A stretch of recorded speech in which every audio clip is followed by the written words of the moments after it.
दोस्तों, नेपाल अभी अपने रीसेंट हिस्ट्री के सबसे बड़े क्राइसिस से गुजरा है। सिर्फ कुछ ही दिनों में 70 से ज़्यादा लोगों की जानें गई, हजारों लोग इंजर्ड हुए और एक पूरी सरकार कोलैप्स हो गई। सबसे शॉकिंग बात, ये सब एक छोटी सी चीज से शुरू हुआ, सोशल मीडिया बैन। लेकिन ये सब एक ट्रिगर था। असल प्रॉब्लम करप्शन, अनएम्प्लॉयमेंट और यूथ फ्रस्ट्रेशन का एक बड़ा वॉल्केनो था जो फाइनली ब्लास्ट हो गया। आज के इस वीडियो में हम नेपाल के रीसेंट प्रोटेस्ट का कंप्लीट ब्रेकडाउन करेंगे। कैसे शुरू हुआ, कैसे बढ़ता गया, क्या डिमांड्स हैं, गवर्नमेंट ने क्या रिस्पॉन्स दिया और फ्यूचर में नेपाल किस डायरेक्शन में जा सकता है। तो चलिए शुरू करते हैं। सबसे पहले इस घटना के कॉन्टेक्स्ट को समझते हैं। नेपाल एक फेडरल डेमोक्रेटिक रिपब्लिक है जो 2008 में मोनार्क के खत्म होने के बाद बना, लेकिन तब से एक पैटर्न चलता आ रहा है। पॉलिटिकल इंस्टेबिलिटी, पीएम्स बार बार चेंज होते रहते हैं, फ्रेजाइल कोलिशन गवर्नमेंट बनते रहे और करप्शन के एलिगेशंस लगते रहे। नेपाल का youth population, specially generation Z, एक अजीब एनवायरनमेंट में बड़ा हुआ है। उनको ना जॉब्स मिल रही हैं, ना अपॉर्चुनिटी, और उनको लगता है कि पॉलिटिकल एंटिटीज सिर्फ अपने बेनिफिट्स के लिए सिस्टम को कंट्रोल कर रहे हैं। ऊपर से आज की दुनिया में सोशल मीडिया यूथ का सबसे बड़ा टूल है।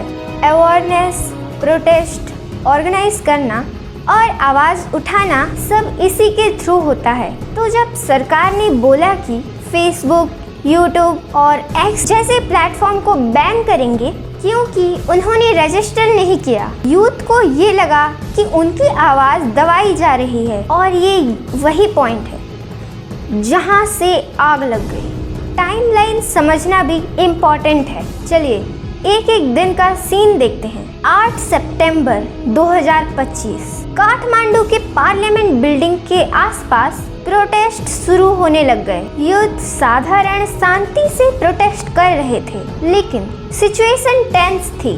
पुलिस ने फायरिंग की और उस दिन कम से कम 17 लोग मारे गए, हजारों इंजर्ड हो गए, कर्फ्यू लगा दिया गया। 9 सितंबर 2025 गवर्नमेंट ने बैक ट्रैक किया और सोशल मीडिया बैन हटा दिया, लेकिन अब तक प्रोटेस्ट एक नया रूप ले चुका था। ये सब सिर्फ एक बैन का इशू नहीं था, ये बन गया था एंटी करप्शन और एंटी एस्टैब्लिशमेंट मूवमेंट। प्रोटेस्टर ने फेडरल पार्लियामेंट बिल्डिंग को स्टॉर्म किया, गवर्नमेंट ऑफिसेस को जला दिया गया और सिक्योरिटी फोर्सेस के साथ इंटेंस क्लासेस हुए। प्रेशर बढ़ गया। पीएम केपी शर्मा ओली ने रेजिग्नेशन दे दिया। कई मिनिस्टर्स भी साथ में गए। 12 सितंबर 2025 इंटरिम गवर्नमेंट फॉर्म हुआ, headed by former chief justice Sushila Karki. Parliament dissolve कर गया और अगले इलेक्शन का अनाउंसमेंट कर दिया गया ऑन मार्च 2026। अब आइए बात करते हैं मेजर फ्लैश पॉइंट की।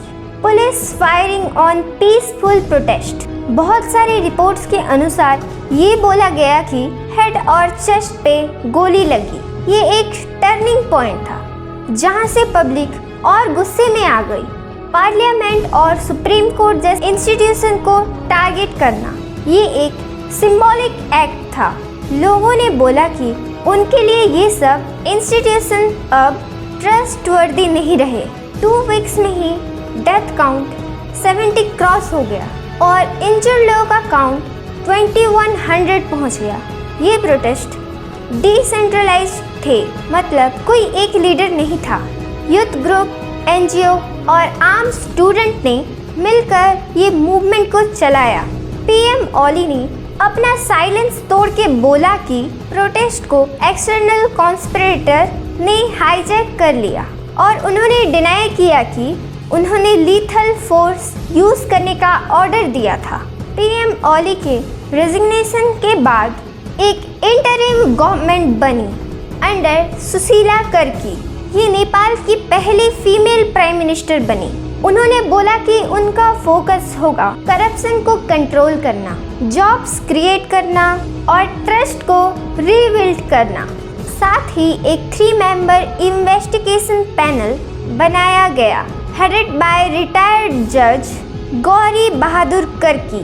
उनका काम है पूरे वायलेंस को इन्वेस्टिगेट करना, किसने क्या गलती की, किस लेवल पे एक्सेसिव फोर्स यूज हुआ और किसकी अकाउंटेबिलिटी है। लेकिन क्रिटिसिज्म भी है, क्या ये पैनल इंडिपेंडेंट होगा? क्या वो सच में बड़े पॉलिटिशियंस को भी अकाउंटेबिलिटी के लिए खींच पाएगा, या फिर ये एक और सिंबॉलिक मूव बनकर रह जाएगा? तो असल में लोग इतने गुस्से में क्यों आए? क्या ये सोशल मीडिया बैन की वजह से? नहीं, ये तो एक ट्रिगर था। रियल इश्यूज ये हैं करप्शन। पॉलिटिशियंस और उनके फैमिली पे एक्यूज होता है कि उन्होंने स्टेट रिसोर्सेज को मिसयूज किया। दूसरा, youth and unemployment. Nepali youth को लगता है कि उनके लिए अपॉर्चुनिटी नहीं है। तीसरा, फ्री स्पीच या सेंसरशिप। सोशल मीडिया बैन को एक डायरेक्ट अटैक माना गया उनकी फ्रीडम ऑफ स्पीच पे। चौथा, weak institution, court, police, anti corruption bodies सबको बायस्ड और पॉलिटिकली कंट्रोल्ड माना जाता है। पांचवा, identity and regional issue. Multi ethnic country होने की वजह से ग्रीवेंसेस और भी डीप रूटेड हैं। फ्यूचर के लिए रिस्क भी बहुत है, जैसे एक्सेसिव फोर्स की वजह से पब्लिक ट्रस्ट गिर गया। प्रोटेस्ट डिसेंट्रलाइज्ड हैं, इस वजह से नेगोशिएशंस डिफिकल्ट हैं। इलाइट कॉस्मेटिक रिफॉर्म्स करके फिर से कंट्रोल ले सकते हैं। ऑली और दूसरे वार्न कर रहे हैं कि ये प्रोटेस्ट कॉन्स्टिट्यूशनल ऑर्डर के लिए डेंजरस हैं। अगर रिफॉर्म्स नहीं आए तो यूथ का ट्रस्ट कंप्लीटली कोलैप्स हो जाएगा।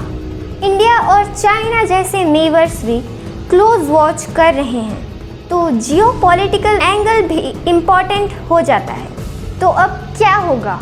सबसे पहले मार्च 2026 के इलेक्शन क्रिटिकल मोमेंट होंगे। अगर फ्री और फेयर इलेक्शंस होते तो एक नए चैप्टर की शुरुआत हो सकती है। यूथ इंक्लूजन होना चाहिए। पॉलिसी मेकिंग और डिसीजन मेकिंग में उनकी आवाज़ डायरेक्टली होनी चाहिए। करप्शन के अगेंस्ट स्ट्रॉन्ग रिफॉर्म्स लाने पड़ेंगे। और सबसे इम्पॉर्टेंट, फ्रीडम ऑफ स्पीच और डिजिटल राइट्स को रिस्पेक्ट करना पड़ेगा। एक होपफुल सिनेरियो है जिसमें नेपाल का यूथ एक नए डायरेक्शन सेट करेगा, लेकिन एक पेसिमिस्टिक सिनेरियो भी है। अगर एलाइट्स फिर से कंट्रोल कर गए तो डिसइल्यूजनमेंट और ज़्यादा बढ़ सकता है। दोस्तों, नेपाल के प्रोटेस्ट के क्लियर सिग्नल हैं।